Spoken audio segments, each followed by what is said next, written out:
उत्तर भारत के एक छोटे से गांव का नाम था राघवपुर। गांव शांत था। गांव के किनारे एक जर्जर मिट्टी के घर में दो भाई बहन रहते थे। बड़ी बहन किरण और छोटा भाई आदित्य। 5 साल पहले एक सड़क दुर्घटना में उनके माता पिता दोनों की मृत्यु हो गई थी। एक ही दिन में घर से माँ बाप का साया उठ गया। उस दिन किरण ने आंसू पोंछकर आदित्य के सिर पर हाथ रखा था। वो दिन था और आज का दिन है। किरण गांव के एक अमीर घर में काम करती थी। झाड़ू पोछा, बर्तन, खाना। इस घर की मालकिन थी सावित्री देवी। उनका बेटा रवि, आदित्य और रवि दोनों 10वीं बोर्ड की परीक्षा देने वाले थे। फर्क सिर्फ इतना था, आदित्य रात भर पढ़ता, रवि दिन भर मोबाइल चलाता। एक दिन सावित्री देवी चिल्लाईं, रवि, ये मोबाइल तुम्हें पास नहीं कराएगा। बोर्ड की तैयारी करनी है, अभी पढ़ाई शुरू करो। माँ, किताबों से कुछ नहीं बदलता। मैं सीधा बिजनेस संभाल लूंगा। बिजनेस करना है तो समझ चाहिए, हिसाब चाहिए, दुनिया की पहचान चाहिए। ये सब पढ़ाई से आता है। आप समझती क्यों नहीं है माँ? पढ़ाई में मेरा मन बिल्कुल नहीं लगता। रवि की बात सुनकर सावित्री देवी के पास बोलने के लिए अब कोई शब्द ही ना बचा। उधर आदित्य ने धीरे से कहा, दीदी, काश मेरे पास एक फोन होता तो मैं भी ऑनलाइन पढ़ाई कर लेता। किरण कुछ पल चुप रही। उसकी आंखें भर आईं, लेकिन होठों पर हल्की मुस्कान लाई। तू ये क्यों सोचता है कि मुझे तेरी तकलीफ दिखती नहीं? काश मेरे पास पैसे होते तो तुझे कभी किसी चीज़ की कमी महसूस नहीं होने देती।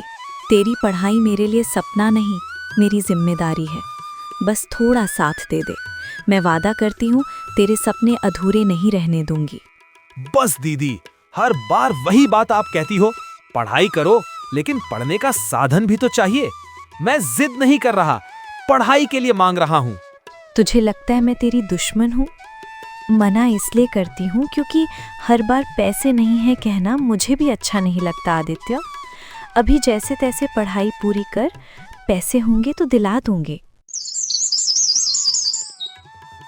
अगले दिन किरण सुबह सुबह उठकर सेठ के घर काम पर पहुंच गई। बर्तन माजे, खाना बनाया, रसोई साफ की। सारा काम खत्म होने के बाद वो सावित्री देवी के पास पहुंची, जो सोफे पर बैठी थी, और उन्होंने उसकी तरफ एक नजर भी नहीं डाली। किरण के मन में तूफान उठ रहा था। आज बात करूं या फिर चुप रह जाऊं? तभी उसे आदित्य का चेहरा याद आ गया। मालकिन, एक बात कहनी थी। कमरे में सन्नाटा फैल गया। हाँ, क्या बात है? आज बहुत हिम्मत करके खड़ी हो। किरण ने हिम्मत करके आगे कहा, मालकिन, गलत मत समझिएगा। बस थोड़ा सा एडवांस मिल जाता तो बड़ी मेहरबानी होती। सावित्री देवी का चेहरा तमतमा उठा और भौहें कसकर सिकुड़ गईं। फिर से एडवांस? किरण, हर महीने तुम्हारे पास कोई ना कोई नई वजह तैयार रहती है। किरण ने हिम्मत जुटाई। इस बार अपने लिए नहीं मांग रही, आदित्य की पढ़ाई के लिए है। ऑनलाइन क्लास के बिना वो पीछे रह जाएगा। जरूरतें तो सबकी होती हैं किरण। इसका मतलब ये नहीं कि मैं सबकी जिम्मेदारी उठाऊं। अगर वो पढ़ाई में पीछे रह गया तो खुद को कभी माफ नहीं कर पाऊंगी मालकिन। उसी के लिए हाथ पसारे हैं। यहाँ कोई चैरिटी नहीं होती है। हर बात को मजबूरी का नाम मत दो। मोबाइल से पेट नहीं भरता। किरण की आंखें नम हो गईं। आदित्य की ऑनलाइन क्लास चल रही है, बिना मोबाइल के वो कैसे पढ़ेगा? जितना है उसी में गुजारा करना सीखो। सपने देखने से पहले अपनी हैसियत देखनी चाहिए। किरण चुप रही, जैसे शब्द उसके गले में अटक गए हों। मैंने पहले भी कहा है, एडवांस की आदत मत डालो। यहाँ सीधा हिसाब चलता है, काम के बदले पैसा। अगर मंजूर हो तो काम करो, नहीं तो दरवाजा खुला है। कमरे में सन्नाटा जम गया। किरण की आंखें झुक गईं, शब्द गले में ही अटक गए। वो चुपचाप मुड़ी और धीरे धीरे बाहर निकल आई। आंगन में खड़ी किरण ने आसमान की ओर देखा। कुछ देर पहले जो आंखों में जिद थी, अब वही आंखें बोझिल थी, और उसने धीमे से खुद से कहा, अगर कुछ दिनों के लिए आदित्य की पढ़ाई रुकवा दूं तो? उसका दिल कांप गया। सरकारी स्कूल है, वहाँ से कितने ही बच्चे आगे बढ़ पाते हैं। उसने खुद को समझाने की कोशिश की। सुबह की घंटी बज रही थी जब किरण स्कूल पहुंची। उसके कदम भारी थे, आंखों में चिंता साफ थी। वह प्रधानाचार्य कक्ष तक पहुंची और हिचकते हुए अंदर दाखिल हुई। मैं आदित्य की बहन हूँ। आपसे एक ज़रूरी बात करनी थी। मैं आदिति की बहन हूँ, आपसे एक ज़रूरी बात करनी थी। कुर्सी पर बैठिए, फिर आराम से बताइए क्या बात है। सर, आदित्य ऑनलाइन क्लास करना चाहता है, लेकिन मेरे पास मोबाइल खरीदने के लिए पैसे नहीं है। फीस भी भरना मुश्किल हो रहा है, इसलिए सोच रही हूँ उसका नाम कटवाकर सरकारी स्कूल में लिखवा दूँ। त्रिपाठी जी ने हैरानी से उसकी ओर देखा। आदित्य पढ़ाई में अच्छा है, उसका नाम काटना कोई हल नहीं है।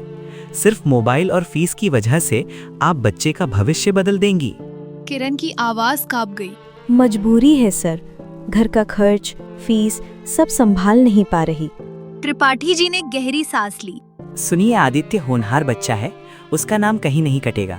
फीस की चिंता मत कीजिए, स्कूल में सहायता कोष है, उससे व्यवस्था हो जाएगी।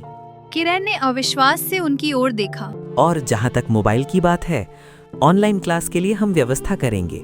या तो स्कूल की तरफ से मदद मिलेगी या मैं खुद देख लूंगा। बच्चे की पढ़ाई पैसे की वजह से नहीं रुकेगी। किरण की आंखों से आंसू गिर पड़े। आप सिर्फ एक काम कीजिए, आदित्य को बताइए कि उसे और मेहनत करनी है, बाकी जिम्मेदारी हमारी। उस पल उसने जाना कि वो अपने भाई की पढ़ाई नहीं रोक रहा, बल्कि हालात से लड़कर उसकी उम्मीद बचाने की कोशिश कर रहा है। त्रिपाठी जी कुछ पल खामोश बैठे रहे। कमरे में सन्नाटा गहराया।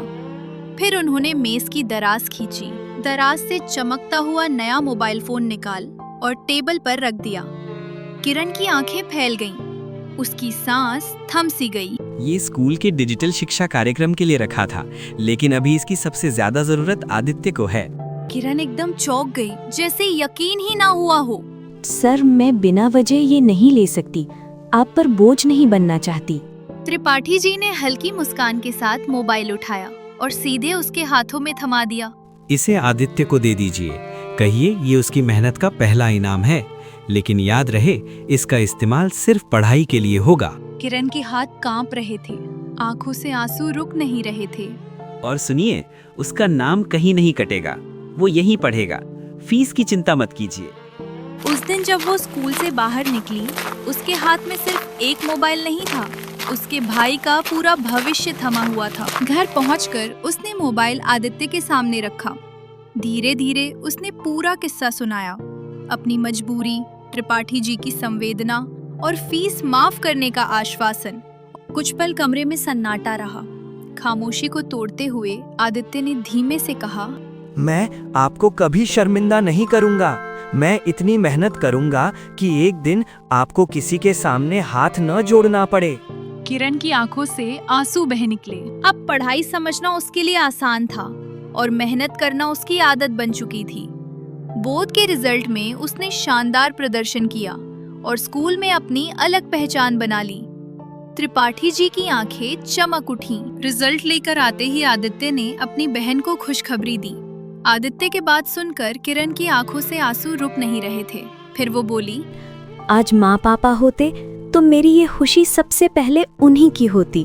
उधर दूसरी तरफ जब रिजल्ट आया तो सावित्री देवी का बेटा फेल हो गया। रिपोर्ट कार्ड देखते ही उनका चेहरा लाल पड़ गया। ये क्या रिजल्ट लाया है तू? फेल हो गया? मैंने कितनी बार कहा था पढ़ाई कर ले, मोबाइल छोड़ दे, दोस्तों के साथ घूमना कम कर दे, पर तुझे तो मेरी एक बात सुननी ही नहीं थी। बेटा सिर झुकाकर खड़ा रहा। माँ, मैंने कोशिश की थी, सच में की थी पढ़ने की, पर जितना पढ़ता था उतना ही समझ नहीं आता था। कोशिश? ये कोशिश थी तेरी? रात रात भर मोबाइल चलाना, सुबह देर तक सोना, यही कोशिश थी? कोशिश? ये कोशिश थी तेरी? रात रात भर मोबाइल चलाना, सुबह देर तक सोना, यही कोशिश थी? मैंने आपको पहले भी बताया था ना माँ, मुझे पढ़ाई में अच्छा नहीं लगता, दिमाग में बातें टिकती ही नहीं। मैं डरता था आपको बताने से। सुन ले ध्यान से, ये तेरे लिए आखिरी मौका है। अगर अगली बार भी तेरा रिजल्ट सही नहीं आया ना, तो मैं तुझे इस घर से बाहर निकाल दूंगी। अब मैं और बेइज्जती सह नहीं सकती। इतना कहकर सावित्री देवी वहां से चली गई। दिन यूं ही गुजरते रहे। रिजल्ट मिलते ही उसने इंटर की तैयारी में खुद को झोंक दिया। सुबह जल्दी उठना, स्कूल के बाद खुद पढ़ना और रात देर तक किताबों में खोए रहना उसकी दिनचर्या बन गई। वो समझ चुका था, अगर कुछ बड़ा करना है तो अभी से पूरी ताकत लगानी होगी। 2 साल बाद इंटरमीडिएट का परिणाम घोषित हुआ। आदित्य ने पूरे राज्य में पहला स्थान हासिल किया। स्कूल में खुशी की लहर दौड़ गई। सम्मान समारोह की तैयारी शुरू हो गई। मंच को फूलों से सजाया गया और मुख्य अतिथि के रूप में जिले के कलेक्टर, एक आईएएस अधिकारी विशेष रूप से आमंत्रित किए गए। आदित्य जैसे छात्र ही देश की असली पूंजी हैं। मैं भी कभी एक छोटे से स्कूल की बेंच पर बैठकर बड़े सपने देखा करता था। याद रखो, अगर दिल में लगन और ईमानदारी हो तो कोई भी परीक्षा बड़ी नहीं होती। पूरा मैदान तालियों की गड़गड़ाहट से गूंज उठा। हमेशा याद रखो, सफलता संसाधनों से नहीं, संकल्प से मिलती है। अगर तुम प्रशासनिक सेवा में पहुंचते हो तो सिर्फ अपना नहीं, पूरे समाज का भाग्य बदल सकते हो। फिर उन्होंने आदित्य की तरफ देखकर कहा। कलेक्टर के ये शब्द आदित्य के दिल में गहराई तक उतर गए। उसे लगा जैसे किसी ने उसके भीतर छिपे सपने को नाम दे दिया हो। घर पहुंचते ही आदित्य ने अपनी बहन की आंखों में देखते हुए कहा, जब उन्होंने कहा कि साधन नहीं संकल्प मायने रखता है, तभी तय कर लिया मैं भी आईएएस बनूंगा। तो क्यों नहीं बन सकता रे? तूने साबित कर दिया है कि मेहनत क्या होती है। जब तक मैं तेरे साथ हूँ, तेरा हौसला कभी कम नहीं होगा। आदित्य थोड़ा झिझकते हुए बोला, लेकिन दीदी, तैयारी के लिए पैसे चाहिए, किताबें, फॉर्म की फीस और घर की हालत भी तो ठीक नहीं है। आंखों में भरोसा और आवाज में ताकत लिए बहन बोली, पैसों की फिक्र तू छोड़ दे, तो बस पढ़ाई पर ध्यान लगा। जरूरत पड़ी तो मैं कर्ज उठा लूंगी, पर तेरे सपनों को टूटने नहीं दूंगी। बहन के शब्द सुनते ही आदित्य की पलकों पर आंसू छलक उठे। अगले ही दिन वो गांव के मुखिया के पास पहुंच गई। राम राम मुखिया जी, आदित्य की पढ़ाई के लिए कुछ पैसों की जरूरत है। वो आईएएस की तैयारी करना चाहता है, इसलिए कर्ज लेने आई हूँ। बिटिया, आईएएस आसान नहीं होता। सोच समझकर कदम उठाओ, और कर्ज लोगी तो उस पर सूद भी देना पड़ेगा, सिर्फ मूल पैसा नहीं। मुझे सब पता है मुखिया जी, सूद भी देंगे, समय पर चुकाएंगे। लेकिन आदित्य मेहनती है, उसने स्टेट टॉप किया है, उसे एक मौका मिलना चाहिए। सोचो, अगर आदित्य असफल हो गया तो कर्ज चुकाना इतना आसान नहीं है। पैसे फिर आ जाएंगे, पर टूटा हुआ हौसला नहीं। हम कोशिश करेंगे और मेहनत से सब चुका देंगे। मुखिया कुछ पल चुप रहे, फिर गंभीर स्वर में बोले, मैं पैसे दे दूंगा, लेकिन समझ लो, ये सिर्फ कर्ज नहीं, एक बड़ी जिम्मेदारी है। आप भरोसा रखिए, आदित्य आपका विश्वास कभी टूटने नहीं देगा। मुखिया से कर्ज लेकर जब वो घर की ओर चली तो उसके हाथ में पैसे थे, लेकिन कानों में अब भी वही शब्द गूंज रहे थे, सूद देना पड़ेगा, जिम्मेदारी निभानी होगी, ये भरोसे का कर्ज है। और रास्ते भर वो सोचती रही कि अगर आदित्य असफल हो गया तो इस फैसले का बोझ हम कैसे उठाएंगे। घर पहुंचते ही उसने बिना समय गवाए आदित्य को सारी बात बता दी, कैसे मुखिया से कर्ज मिला, कैसे सूद देना होगा, और अब ये सपना सिर्फ मेहनत से ही पूरा होगा।